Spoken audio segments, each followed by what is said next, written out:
வேதத்திலே யாத்ராகமம் 34:24 ஆண்டவர் சொல்லுகிறார். யாத்ராகமம் 34:24, நான் புறஜாதிகளை உங்கள் முன்னின்று துரத்திவிட்டு உங்கள் எல்லைகளை விஸ்தாரமாக்குவேன்.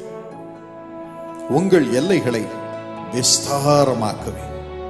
யாபேசின் ஜெபத்தை குறித்து நீங்கள் பார்க்கும் பொழுது 1 நாளாகமம் 4:10 அவன் சொல்லுகிறான், ஆண்டவனே என் எல்லையை விரிவாக்கு, என் எல்லையை விரிவாக்கு. ஏன்? அவன் பிறந்த பொழுது அவனுடைய தாய் அவனுக்கு என்ன பெயர் கொடுத்தார்கள்? துக்கத்திலே பெறப்பட்டவன். இவன் துக்கத்தை உண்டாக்குகிறவன், அதனால் இவனுக்கு யாபேஸ் என்று பெயரிடுகிறேன் என்று சொன்னாள். யாபேஸ் என்பதற்கு துக்கத்தை பிறப்பிக்கிறவன். ஒவ்வொரு முறையும் அவன் பெயரை சொல்லி அழைக்கும் பொழுது ஜனங்கள் யாபேஸ் என்று சொல்லும் பொழுது என்ன சொல்லுவார்கள்? துக்கத்தை பிறப்பிக்கும் பையன், துக்கத்தை பிறப்பிக்கும் வாலிபன் என்று. அதனால் அவனுக்கு எங்கும் போக முடியவில்லை, எங்கும் போக முடியவில்லை. எல்லாரும் அவனை பார்க்கும் பொழுது துக்கத்தை பிறப்பிக்கிறவன் என்று அவனை பார்த்து சொல்லுவார். அதனால் தான் அவன் சொல்லுகிறான், ஆண்டவனே தயவு செய்து என் வாழ்க்கையின் பெயரை மாற்றும், துக்கத்தை பிறப்பிக்கிறவன் என்ற பெயரை மாற்றும் சுவாமி. எங்கும் போக முடியவில்லை, எங்கும் போக முடியவில்லை. என் எல்லையை பெரிதாக்கு, என் எல்லையை பெரிதாக்கு. எல்லாரும் என்னை விரும்பி என்னை அழைத்து இவன் வந்தாலே நமக்கு ஆசீர்வாதம் என்று சொல்லத்தக்கதாக என் வாழ்க்கை ஆசீர்வாதத்தினால் நிரப்பும் என்று ஜெபப்படின. என் வாழ்க்கை ஆசீர்வாதத்தினால் நிரப்பும். இன்று காலையில் ஆண்டவர் உங்களை பார்த்து சொல்லுகிறார், என் பிள்ளைகளே, உங்கள் நடுவில் இருக்கும் ஆசீர்வாதத்தை கெடுக்கும் சகல பிரச்சனைகளையும், சகல காரியங்களையும், சகல பழக்கங்களையும் உங்களை விட்டு நான் துரத்த போகிறேன், துரத்த போகிறேன். உங்கள் எல்லையோ நான் விரிவாக்க போகிறேன். எல்லாரும் உங்களை கனம் பண்ணும்படி, உங்கள் இருதயமும் எல்லாரோடும் சந்தோஷமாய் பழகும்படி, எல்லார் மத்தியிலும் நீங்கள் வாழ்ந்திருக்கும்படி உங்கள் எல்லைகளை நான் விரிவாக்கட்டும், உங்கள் எல்லைகளை விரிவாக்கட்டும் என்று சொல்கிறார். உங்களுடைய வாழ்வையும் உலகெங்கிலும் ஆசீர்வாதத்தினால் பரவும்படியாக ஆண்டவர் செய்ய போகிறார். உங்கள் பிள்ளைகளை உலகத்தின் சகல ஆசீர்வாதங்களினாலும் நிரப்பி எல்லாரும் உங்களை வாழ்த்தும்படியாக செய்ய போகிறார். கவலைப்படாத, நிச்சயமாகவே ஆண்டவர் உங்கள் எல்லைகளை விரிவாக்க போகிறார். எனக்கு வீடு இல்லை என்று சொல்கிறீர்களா? நிச்சயமாகவே ஆண்டவர் உங்களுக்கு வீட்டை கட்டி தருவார். அதுவும் குடும்பத்திலே ஆசீர்வாதத்தை தந்து கனத்தை தருவார். வெளியே தலை காட்ட முடியவில்லை என்று சொல்கிறீர்களா? இன்றைக்கு அதை மாற்றப் போகிறார். இன்னும் பாவம் நம்முடைய இருதயத்தை நிரப்பி இருப்பதினால் யாரிடமும் பழகுவதற்கு நம்முடைய மனது நமக்கு அனுமதி கொடுக்காமல் இருக்கக்கூடும். குற்ற உணர்வு நம்மை பாதித்து கொண்டிருக்கக்கூடும்.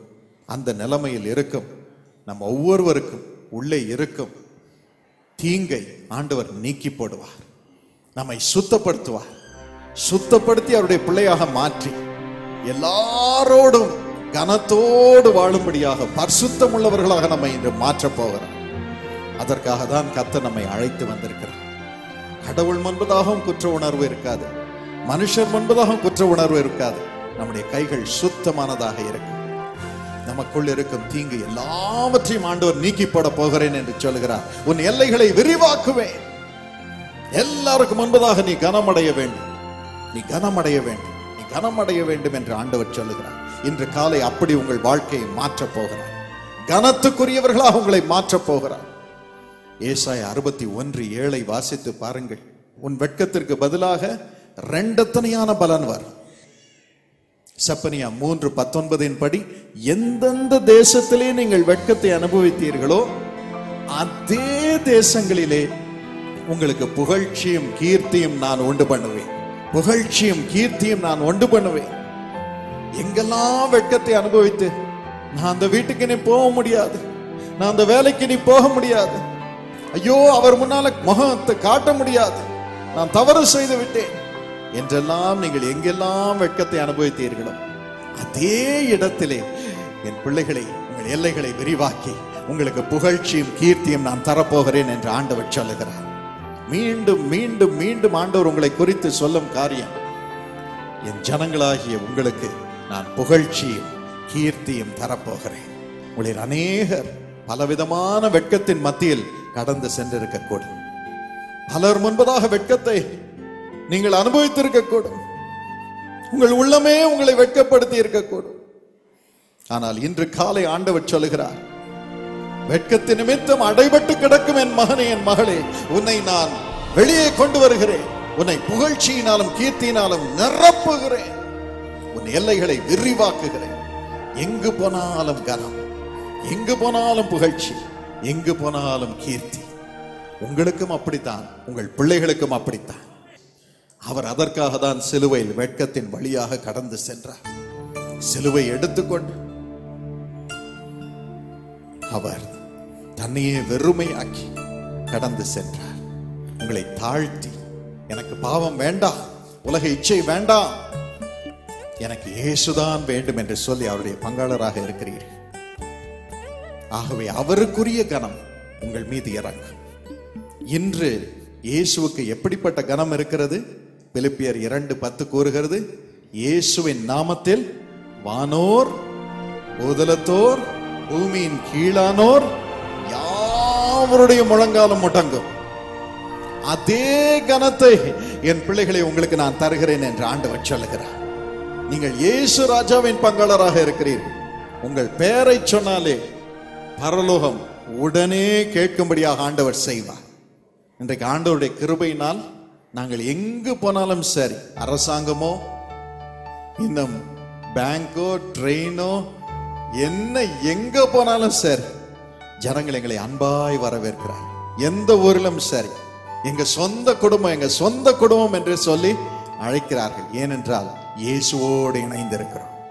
இயேசுவோடு நீங்கள் இணைந்திருக்கும் பொழுது எல்லா இடத்திலும் உங்களுக்கு திறந்த வாசல் தான். இயேசுசாமி சொன்னார், வெளிப்படுத்தின விசேஷம் 3:8, உங்களுக்கு முன்பதாக நான் திறந்த வாசலை வைத்திருக்கிறேன். ஒரு மனுஷனும் அதை பூட்ட மாட்டான். ஒரு மனுஷனும் தன் இருதயத்தை உங்களுக்கு பூட்ட மாட்டான். ஏனென்றால் அது என்னுடைய கனம், என்னுடைய கனம். வானத்தில் இருக்கும் பரலோகத்திலும் உங்களுக்கு கனம் உண்டு.